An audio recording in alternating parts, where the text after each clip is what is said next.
tazkirah ringkas insya-Allah pagi ni. Pagi ni kita nak bercerita tentang ada seorang yang bernama Syekh Al-Balkhi, nama dia. Syekh Al-Balkhi. Dia pernah memberi, dia ni siapa dia Syekh Al-Balkhi ni? Ibu-ibu ayah sekalian.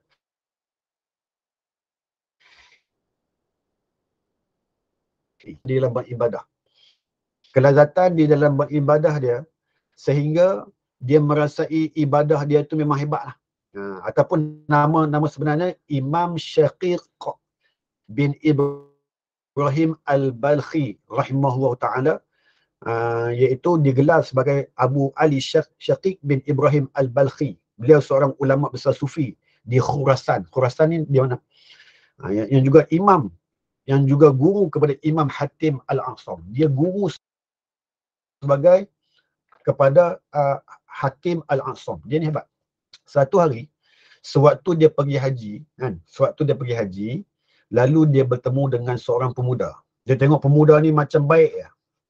Dia ada satu perasaan tak baik sikit. Dalam hati dia tu dia ada satu perasaan su'uzon sikit ya. Dia tengok, dia follow kawan ni, dia sampai di satu tempat, dia tengok kawan ni semayang. Semayang, tunduk, apa. Dia kata, budak ni betul ke budak ni? Muda lagi dia ni. Tetapi dia ni macam baik je, nampak macam baik ni, betul ke dia ni? Dia berasa macam tu. Dia rasa macam seolah-olah macam su'uzon sikit, sangkaan buruk dia kepada budak ni. Sedangkan dia dah merasai diri dia tu memang hebat. Dia rasa diri dia tu memang ahli sufi dah, memang ahli zikir, memang ahli solat, memang ahli ibadah dah, memang orang yang suka membersihkan diri. Sebab dia tinggalkan perniagaan dia semata-mata nak menghadap diri dia kepada Allah Subhanahu Wa Taala, nak jadi orang yang baik di sisi Allah Subhanahu Wa Taala. Apa berlaku pada diri dia? Bila dalam perjalanan dia nak pergi ke haji tersebut, lalu dia tengok seorang pemuda ni. Dia satu confuse, main kepala otak dia. Dia kata, apa budak ni macam baik je. Lalu dia follow budak ni. Dia tengok budak ni tengah semayang di dalam perjalanan tersebut. Semayang. Allahu Akbar. Bila dia nak dekat dengan budak ni hilang. Lalu budak ni hilang. Jumpa pula di satu musalla ataupun jumpa pula di satu masjid di kawasan mana? Yang hampir-hampir dekat dengan Makkah Al-Mukarramah. Jumpa budak ni pula. Kali ni aku nak pergi jumpa budak ni, aku nak pergi sembang dengan dia. Aku nak tengok dia semayang. Dia tengok budak tu semayang lagi. Allahu Akbar. Siap menangis budak ni semayang. Budak ni menangis, budak ni dalam keadaan tangisan dia, budak ni macam semayang sungguh-sungguh sampai mengalir air mata. Sungguh-sungguh semayang. Lalu dia bila nak dekat dengan diri dia, budak ni terus kata, Ijtanibul kabairal ismi wal fawahisha illa lamam. Budak ni kata apa?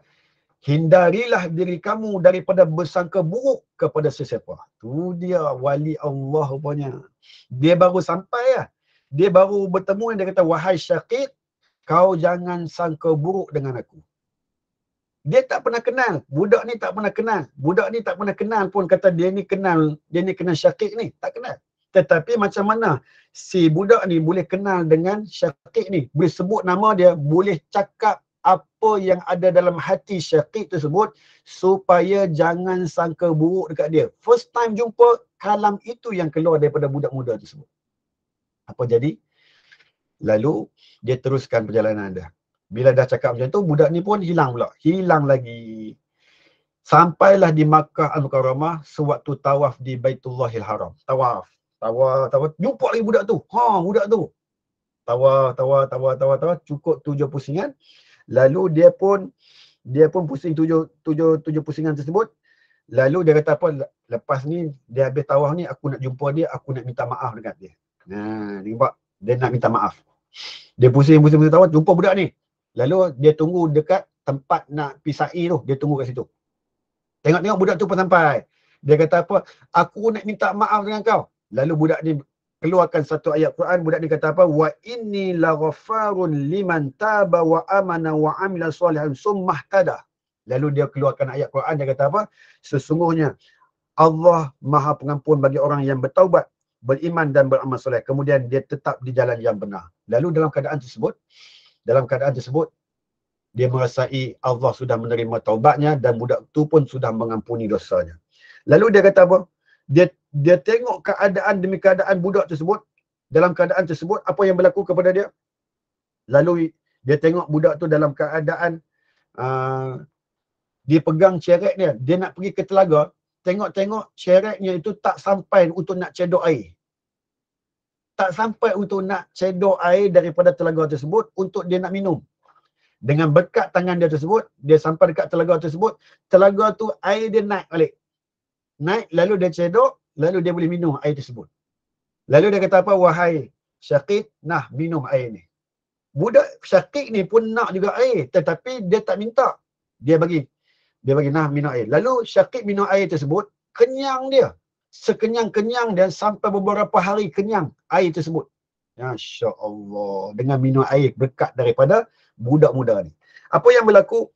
Lalu dia budak ni mendadah tangan kepada Allah SWT. Dia kata apa? Anta wa rabbi iza zami'tu minal ma' wa futi iza aradtu ta'aman. Dia kata, engkaulah Tuhanku yang ku berharap bila kehausan, engkau kekuatanku berharap bila kelaparan. Lalu dengan berkat tersebut, Allah SWT berikan kemuliaan kepada dia.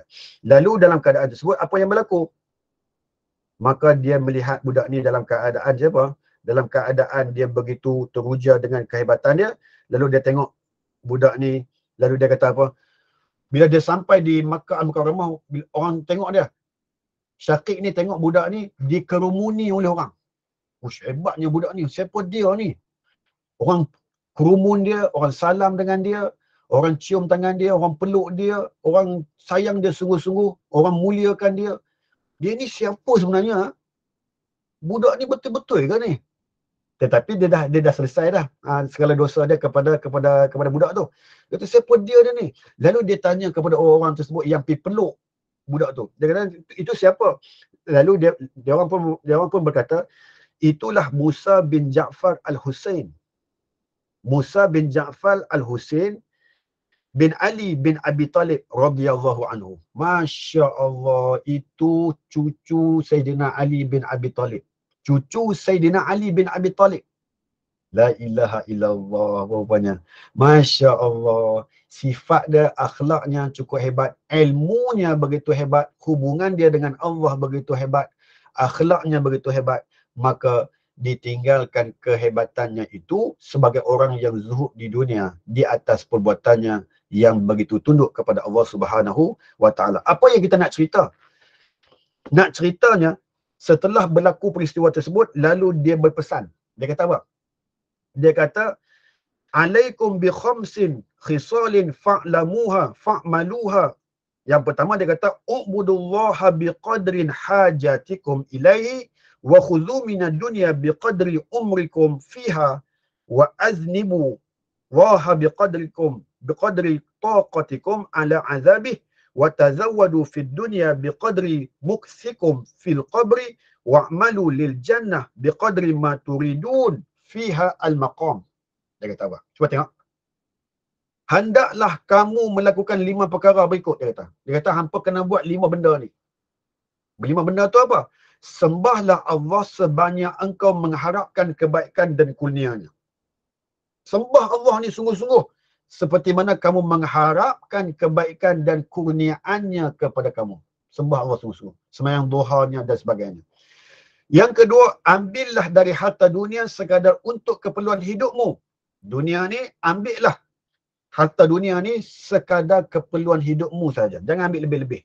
Yang ketiga, buatlah dosa kepada Allah selama engkau rasa kuat menahan azab yang akan ditimpakannya. Nak buat dosa boleh, buatlah. Tetapi setakat mana yang kamu mampu untuk tanggung dosa tersebut, kamu buat. Maknanya apa? Macam seolah-olah macam perli kita. Kan? Perli. Dan yang keempat, sediakanlah bekalan semasa hidup di dunia sesuai lamanya engkau tinggal di dalam kubur. Maknanya apa? Hidup di dunia ni, sungguh-sungguh sediakan bekalan sungguh-sungguh supaya kita tinggal di dalam kubur itu sesuai berapa lama kita akan berada di dalam kubur. Bekalan kita itu banyak. Bekalan kita di dalam kubur itu banyak. Kebaikan banyak, kebaikan banyak, kebaikan banyak. Dan dia kata yang kelima, buatlah amal untuk mendapatkan syurga sesuai tingkat yang kau inginkan. Dalam kesempatan yang lain, Syaqi Al-Bakhi mengatakan, kita mencari 5 perkara dan menemuinya dalam 5 perkara. Yang lain, kita mencari cara meninggalkan dosa yang kita temui dalam solat duha. Dia kata apa? Kita tahu macam mana kita nak mencari, nak meninggalkan dosa yang kita temui dalam solat duha tu ada. Maknanya dalam solat duha tu, sepanjang gerak geri kita, bacaan kita semuanya itu menjadi pahala kepada kita sekalian. Yang kedua, dia kata, kita hendaklah mencari pelita kubur yang kita temui dalam solat malam. Nak cerahkan kubur semayang malam, rajin-rajin. Okay. Dan dia kata apa? Kita hendaklah mencari jawapan untuk malaikat Munkar dan Nakir yang kita temui dengan membaca Al-Quran. Nak selamat daripada persoalan malaikat Munkar dan Nakir, Quran yang bersama-sama dengan kita. Okay. Kita hendaklah mencari cara untuk melintasi titian sirat di akhirat dengan sepantas yang kita temui dalam puasa dan sedekah. Jangan tinggal puasa dan sedekah. Puasa sunat ni ibu-ibu ya. Jangan tinggal puasa sunat. Puasa ibu-ibu kan rajin puasa sunat. Puasa sunat. Dan sedekah.